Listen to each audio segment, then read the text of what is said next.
بسم اللہ الرحمن الرحیم۔ حدیث مبارک۔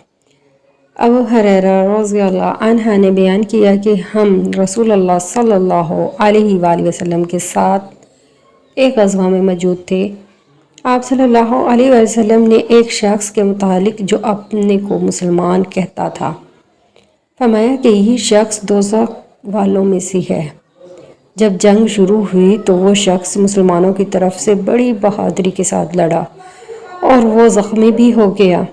صحابہ نے عرض کیا، یا رسول اللہ صلی اللہ علیہ وآلہ وسلم، جس کے متعلق آپ نے فرمایا تھا کہ وہ دوزخ میں جائے گا، آج وہ بڑی بہادری بے جگری کے ساتھ لڑا ہے اور زخمی ہو کر مر بھی گیا ہے۔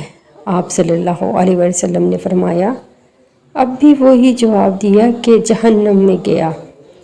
حضرت ابو ہریرہ رضی اللہ عنہ نے بیان کیا کہ ممکن تھا کہ بعض لوگوں کے دل میں کچھ شبہ پیدا ہو جاتا، لیکن ابھی لوگ اسی غور و فکر میں تھے کہ کسی نے بتایا کہ ابھی وہ مرا نہیں ہے، البتہ زخمی کاری ہے۔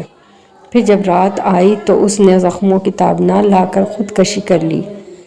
جب حضرت صلی اللہ علیہ وسلم کو اس کی خبر دی گئی تو آپ صلی اللہ علیہ وسلم نے فرمایا، اللہ اکبر، میں گواہی دیتا ہوں کہ میں اللہ کا بندہ اور اس کا رسول ہوں۔